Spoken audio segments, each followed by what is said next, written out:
Vamos começar a falar sobre o corte de gastos relacionados ao governo federal, ô Alangani. E qual é, para você, no teu ponto de vista, a lista que deve ser apresentada para fazer alguma diferença na manutenção do arcabouço fiscal? Porque mesmo atingindo os militares, e já é um começo, segundo muitos daqueles que criticaram a retirada dos militares lá atrás, ao se fazer a reforma da Previdência, agora eles entrariam nessa conta. Mas é suficiente diante do tamanho do rombo que a gente tem para cobrir? Não vai ser suficiente, vai amenizar o problema para os próximos 2 anos. Vai dar uma sobrevida ao paciente chamado Brasil, mas não vai resolver a questão do ponto de vista estrutural. Inclusive, o mercado está cético em relação a isso. Eu venho falando isso já há um certo tempo. Hoje, no Jornal Estado de São Paulo, tem uma entrevista com o grande gestor Stumpberg, né, que está acima aí de qualquer suspeita, até porque apoiou o Lula durante a campanha e faz duras críticas hoje, se arrependeu, a toda a situação fiscal do Brasil. E ele também diz que esse ajuste, o mercado já calibrou as expectativas e será algo aí paliativo, Evandro, mas não vai ser algo estrutural que vai resolver a questão. Ninguém quer mexer nesse vespeiro, vai ter que ter um governo à frente, né, que vai comprar essa briga e fazer uma espécie de plano real do lado fiscal. Ô, Piperno, quais são suas expectativas?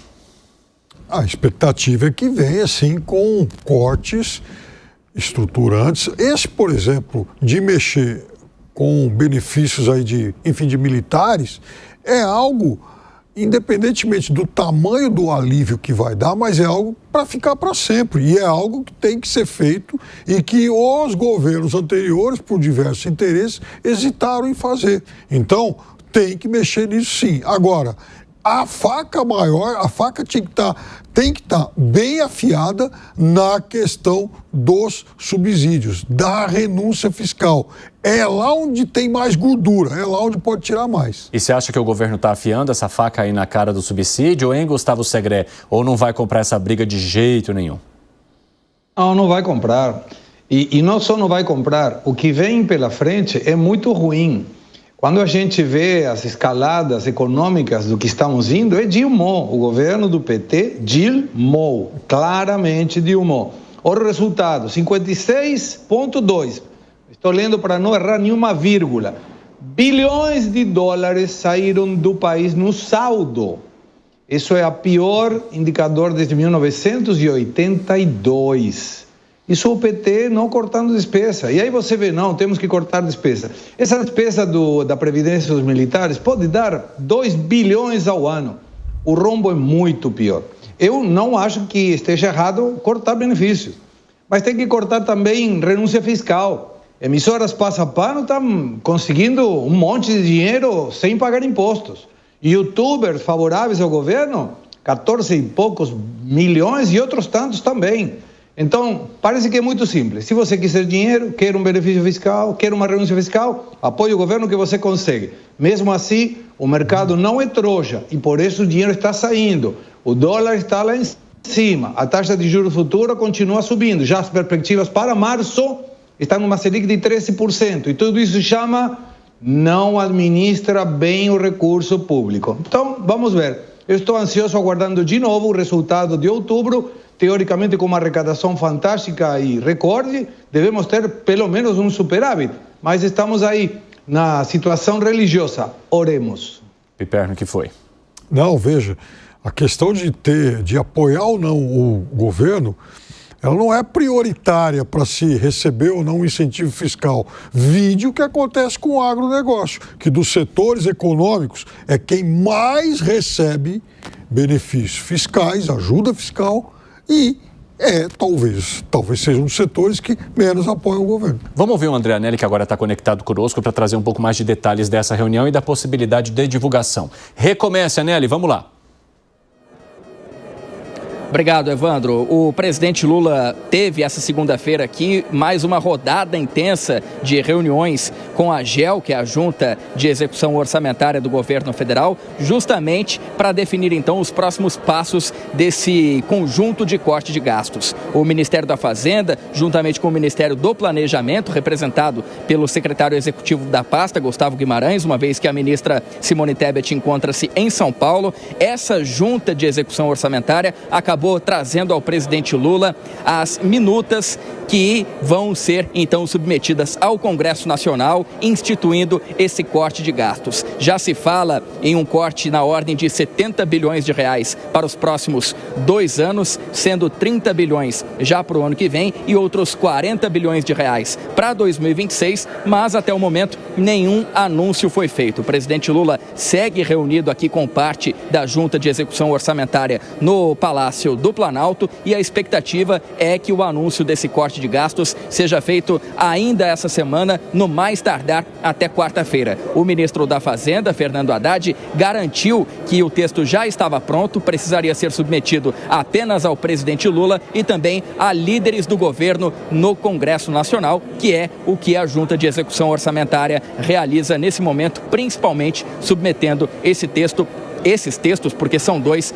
ao presidente Lula. A expectativa também é que o Ministério da Defesa, como você já estava citando aí no estúdio, né, Evandro, seja impactado, uma vez que a pasta foi incluída nesse corte de gastos de última hora, a pedido do próprio presidente Lula, e deve haver mudanças como, por exemplo, na aposentadoria de militares, também na entrada para a reserva, o fundo de saúde, que passaria a ser de 3,5% do salário, mas o Ministério da Fazenda ainda não revela nenhum tipo de ordem, então, que será dada para que realmente seja feito esse corte de gastos. A expectativa é que o anúncio seja feito até quarta-feira. Enquanto isso, o Palácio do Planalto segue analisando as minutas que foram trazidas no dia de hoje, no sentido de aprovar ou não esse pacote de corte de gastos. Evandro. Obrigado pelas informações, André Anelli. Um ótimo trabalho para você. Ô, seu Zé Maria Trindade, o que a gente pode esperar por aí? Olha, eu me lembro da fábula do Esopo, né, que diz o seguinte: a montanha paria um rato. Essa é a ideia. Se fala aqui de um corte de 70 bilhões, alguns não precisam um pouco mais, está ali em 80 bilhões, e o governo me vem com um corte de 5, 6 bilhões. Por outro lado, perdeu o tempo exato de se fazer o corte. Ficou muito elástico. Tanto é que eu fiquei sabendo que o ministro da Casa Civil chamou deputados, líderes no Congresso, inclusive o relator do orçamento, o senador Ângelo Coronel, e pediu para ajudar nos cortes, e os senadores, não, obrigado, isso aí é com vocês, é com a presidência da República. O presidente foi feito exatamente para ter esse ônus de cortar e administrar. Veja bem, eu vou trazer um dado muito sério e a grande novidade, prestem atenção. A crise fiscal derrubou a monarquia. A República só foi criada por conta de uma crise fiscal. O regime militar só foi implantado no Brasil diante de uma crise fiscal muito grande no governo civil. E logo depois o próprio regime militar caiu porque já estava numa crise fiscal. Não tinha como mais segurar. A Dilma caiu exatamente diante de uma crise fiscal muito grande que o Michel Temer chegou e tentou estancar ali. E agora, o ministro do Tribunal de Contas da União me mostrou dados de que o presidente Lula já cometeu as famosas pedaladas fiscais. E me mostrou os dados no pagamento do projeto Pé de Meia. O presidente, segundo informações da senadora Damares, ela pediu informações oficiais, o governo pagou o Pé de Meia sem cobertura orçamentária. O debate, e aí, isso pode ser encoberto? Isso pode ser resolvido? A resposta é não, porque a irregularidade orçamentária já foi praticada. A famosa pedalada fiscal no projeto Pé de Meia. Isso já está muito claro. Mesmo se interromper o pagamento, né, mas o que já se pagou sem cobertura orçamentária já configura a pedalada fiscal. Estou dizendo isso para dizer o seguinte: crise fiscal é um problemão e ameaça governos aí na história do mundo todo, viu? Nada sobrevive a uma crise fiscal. Não, essa questão do pé de meia, de fato, isso foi tema de uma reportagem de um grande jornal aí uns 15, 20 dias atrás, mas, de qualquer forma, o governo também contra-argumenta, tem lá, enfim, a defesa dele. Só que tem uma coisa, então, muito se debate a possibilidade de que o Brasil, lá na frente, tenha, de fato, uma crise fiscal, o que não acontece hoje. É isso que é muito importante a gente ressaltar. Então, se trabalha com a possibilidade de cortes, de ajustes, exatamente para que não ocorra uma crise lá na frente, uma crise que é algo que não acontece agora. Agora, Piperno, a questão que está sendo muito questionada há uma demora para a divulgação e várias reuniões que foram feitas. E é obviamente que isso também já era esperado diante de todos os setores ali do governo que precisariam ter algum tipo de corte para se chegar a esse resultado. Mas o problema é que quando há tamanha expectativa, no momento que vier a proposta, se ela não vier do tamanho também para organizar a casa e oferecer saúde ao arcabouço fiscal, isso não piora as expectativas com as quais o governo já estava tendo de lidar? O governo ele tem que fazer algo para que não provoque lá na frente esse tipo de crise. O governo não tem que simplesmente fazer algo para dar um tapa para agradar o mercado. A gente sabe também como o mercado age. Então, e a gente sabe também que um corte, se for um corte estruturante, ele não vai depender unicamente da vontade do governo. Isso tem que ser negociado com o conjunto de medidas, vai ter que passar pelo Congresso. Aliás, algumas a gente já sabe que o Congresso não vai aprovar, como, por exemplo, o corte nas emendas. Então, mas o mercado, na verdade, ele age racionalmente. O mercado não está agindo para punir o governo. O mercado coloca no preço a incerteza em relação ao futuro, a incerteza em relação à possibilidade lá na frente de um calote da dívida pública, Não agora, lá na frente. Fala, bom, então agora para eu financiar o governo, eu quero taxas de juros mais elevadas. Por quê? Porque o governo caminha numa situação de mais risco. Para eu vender dólar, eu quero um preço mais elevado. Por quê? Porque o dólar é uma moeda forte, ao passo que o real está com problemas ligados à questão fiscal. Então, o mercado está agindo racionalmente, ele não age